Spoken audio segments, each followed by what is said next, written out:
जय हिंद बच्चों।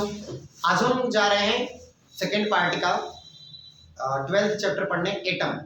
ठीक है, तो एटम चैप्टर में सबसे पहले एटम के बारे में अगर बात करें तो इंडियन साइंटिस्ट जो थे केमिस्ट्री के कणाद नाम था उनका, कणाद।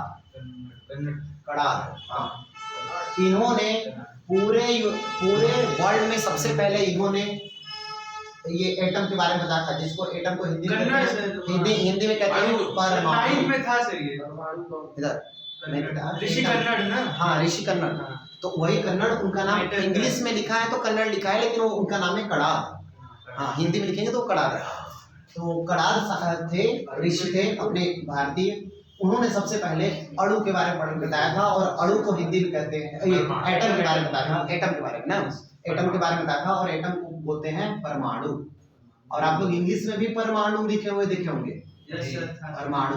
अब मूवी परमाणु की बात नहीं कर रहे हैं ना, कितनी दफा ना। इधर सुनो।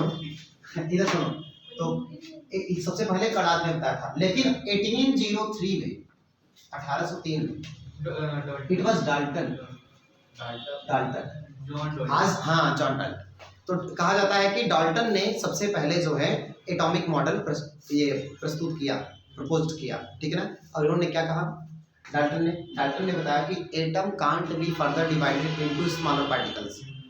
एटम क्या है? एटम किसी मटेरियल का वह पार्ट है जिसको आप और ज्यादा फर्दर डिवाइड नहीं कर सकते हैं। ठीक है ना। कब कहा उन्होंने? 1803 में, 1803 में। और डाल्टन ने ये मॉडल जब दिया था अपना, तो उन्होंने कहा था, भाई आप लोगों ने पढ़ा होगा तरबूज, वाटरमेलन बना मॉडल। हाँ, तो उसमें आपने पढ़ा होगा कि जो इलेक्ट्रॉन्स होते हैं, जैसे तरबूज को आप काटते हैं वाटरमेलन, तो उसमें जो ब्लैक सीड्स उसके इम्बेडेड होते हैं, इम्बेडेड माने धसे हुए होते हैं। ठीक है ना। उसको उन्होंने कह दिया इलेक्ट्रॉन है। ठीक है ना। तो कह दिया उन्होंने कि ये क्या, तो इधर चलो, अच्छा पढ़ते हैं। इधर आपको पूरा ये पीडीएफ मिल जाएगा। ठीक है, मैं यहाँ पर पढ़ देता हूँ, आपको समझ लो। बल्कि देखो, तो in the year 1803 Dalton proposed the atomic theory. Dalton proposed atomic theory according to him. उनके अकॉर्डिंग क्या था कि atom can not further divided into any physical and chemical method. Atom को और ज्यादा डिवाइड नहीं कर सकते आप किसी भी फिजिकल और केमिकल मेथड के द्वारा। ठीक है, आगे सुनिएगा। ये एटॉमिक थ्योरी थी किसकी? डाल्टन की। आगे सुने। इन द ईयर 1897, ये देखो गैपिंग देखो पहले कितने साल की है ना। It was J Thomson, J Thompson England के ना। जे थॉमसन ने कहा क्या, डाल्टन के एटम को लेकर के वो लगे प्रैक्टिकल करने, और उसमें से उन्होंने खोज निकाला एक निगेटिव पार्टिकल, जिसको कह दिया इलेक्ट्रॉन। उसी के गुरु थे। हाँ, ठीक ना। तो इलेक्ट्रॉन, अब जे थॉमसन निकाल दिए कि उसमें से इलेक्ट्रॉन आ गया, जिसको कह दिया कि वो कैसा कैरेक्टर होता है उसका, निगेटिव चार्ज को होल्ड करता है। जबकि डाल्टन ने पहले ही कहा था कि यूजुअली एक एटम क्या होता है, एक एटम न्यूट्रल होता है ना। बोलिए, एक एटम क्या होता है? न्यूट्रल होता है। मतलब उसमें कोई भी टोटल चार्ज क्या होता है? जीरो होता है। टोटल चार्ज जीरो होता है। लेकिन इन द ईयर 1897 में थॉमसन ने इलेक्ट्रॉन खोज दिया इसी में से, जो कि निगेटिवली चार्ज था। तो बताइए, इसका मतलब ये कंफर्म है कि उसके अंदर कहीं ना कहीं पॉजिटिव चार्ज भी होना चाहिए था। फिलहाल यहाँ सुनिए।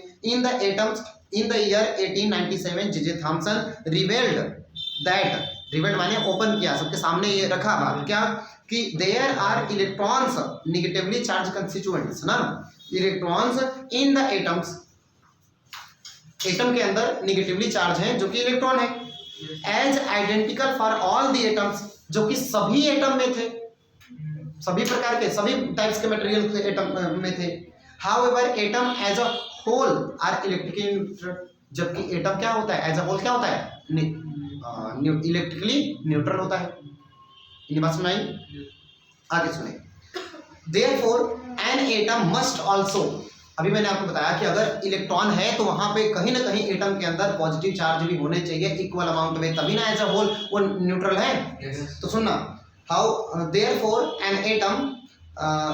an atom must also contain some positive charge to neutralize the negative charge of the electrons. Electrons को न्यूट्रलाइज करने के लिए, निगेटिव चार्ज को न्यूट्रलाइज करने के लिए उसके इक्वल अमाउंट में पॉजिटिव चार्ज भी एटम के अंदर कहीं कहीं होना जरूर चाहिए। ठीक है। अब आगे सुनिएगा। First atomic model was proposed by J Thomson in the year 1898। J Thomson ने तब अपना एटॉमिक मॉडल दिया 1898 में, ठीक है। तो आगे सुनिएगा। अभी आपको बाद में पता चलेगा कि इन्हीं के स्टूडेंट जो थे उन्हीं के सानिध्य में वो रदरफोर्ड ने उन्होंने पॉजिटिव चार्ज को खोजा था, ठीक है, प्रोटॉन जिसको कहते हैं। हालांकि उनके पहले आप पढ़ेंगे तो गोल्डस्टीनर का भी नाम आएगा, उसमें प्रैक्टिकल उनका था, लेकिन पूरी तरह से सक्सेसफुली एक्सप्लेन किया था रदरफोर्ड ने, इसलिए उनके नाम पे जाता है। तो सुने, first atomic model was proposed by J Thomson in the year 1898। According to this model, इस मॉडल के अकॉर्डिंग क्या था भाई, कहे होंगे पॉजिटिव चार्ज भी होता है, और क्या, कहाँ, न्यूक्लियस में कहीं पर ना, उसको न्यूक्लियस नाम नहीं दिया गया, उसको कहा गया कि एक 10 टू बहुत ही स्मॉल, छोटे से नैरो एरिया में almost 10 to the power -15 metre के रेंज में पॉजिटिव चार्ज कंसंट्रेटेड होते हैं, जिसको हम लोग न्यूक्लियस कहते हैं ना। अभी वो बाद में पढ़ेंगे, पहले सुनिए क्या लिखा हुआ है। अकॉर्डिंग टू दिस मॉडल, कौन सा मॉडल, जे थॉमसन ने जो मॉडल दिया था 1988 में, उसके अकॉर्डिंग चलिए। The positive charge of the atom is uniformly distributed through out the volume of the atom. तो इन्होंने कहा कि पॉजिटिव चार्ज भी यूनिफॉर्मली डिस्ट्रीब्यूट होना चाहिए पूरे वॉल्यूम में एटम के, मतलब हर जगह एटम में पॉजिटिवली चार्ज भी डिस्ट्रीब्यूट होना चाहिए। आगे सुनिएगा, अभी गलत है, ये जो मॉडल है वो गलत है। इन्होंने कहा कि एटम के अंदर यूनिफॉर्मली, मतलब हर जगह पर यूनिफॉर्म रूप से पॉजिटिव चार्ज भी डिस्ट्रीब्यूट होने चाहिए। आगे सुनिएगा। And the negatively charged electrons are embedded in it. अब नेगेटिव चार्ज इसी में क्या होते हैं, इम्बेडेड होते हैं, धंसे हुए होते हैं, लाइक वाटरमेलन सीड्स, इन्होंने दिया था, ठीक है ना। तो वाटरमेलन सीड्स के रूप में लिखा भी है, in it like seeds in a watermelon, ठीक है ना। तो ये वाटरमेलन का जो कंसेप्ट था, किसने दिया था बेटा, ये डाल्टन ने नहीं, बल्कि किसने दिया था, थॉमसन ने, ओके, जे थॉमसन ने दिया था वाटरमेलन का जो। आगे देखिए, this model was called plum pudding model of the atom, okay, plum pudding model of the atom, इसी को कहते हैं हम लोग। आगे इसके इनके बाद जो है 1921 में ऑलमोस्ट, ठीक है ना, 1921 में, मूवी का नाम नहीं बोल रहे बाबा ना, तो इधर रदरफोर्ड, उनका पूरा नाम था अर्नेस्ट रदरफोर्ड ना, अर्नेस्ट रदरफोर्ड ने बताया बेटा कि अगर नेगेटिव चार्ज है, और आपने ये डाल्टन ने कहा है कि इस पूरा एज अ होल एटम क्या होता है, न्यूट्रल होता है, इसका मतलब कहीं ना कहीं उसके अंदर पॉजिटिव होना चाहिए, ठीक है ना। आइए, रदरफोर्ड ने क्या कहा सुनिएगा। Ernest Rutherford, a former research student of J Thomson, J Thomson को क्या थे, स्टूडेंट थे, बोला था ना मैंने अभी। तो इन्होंने क्या किया, was engaged in experiments on alpha particle scattering, पढ़ा होगा ना, अल्फा पार्टिकल स्कैटरिंग किया था उन्होंने गोल्ड फॉइल पे, गोल्ड फॉइल पे ना, अभी वो दिखाते हैं अल्फा मॉडल का स्कैटरिंग का। तो इन्होंने प्रैक्टिकल किया, इमिटेड बाय सम रेडियो एक्टिव एलिमेंट्स, इधर बेटा। तो इन्होंने क्या किया, अल्फा पार्टिकल को रेडियो एक्टिव एलिमेंट से रेडिएट करा करके गोल्ड फॉइल पे इन्होंने प्रैक्टिकल किया था, और इन्होंने बताया कि हाँ देखो न्यूक्लियस होता है या पॉजिटिव चार्ज होता है। कैसे, अभी आपको बताते हैं कि अल्फा पार्टिकल वापस रिवर्स आ जा रहा था ना, कैसे उसको पढ़ते हैं, फिलहाल सुनिए। इन 1906 में he proposed a classical experiment of the scattering of these alpha particles। उन्होंने क्लासिकल एक्सपेरिमेंट अल्फा पार्टिकल की स्कैटरिंग प्रपोज किया, वहां पर दिया, क्या दिया, by atom to the investigate the atomic structure. तो इन्होंने इससे एटॉमिक स्ट्रक्चर के बारे में इन्वेस्टिगेट किया, ठीक है ना। आगे सुनिए,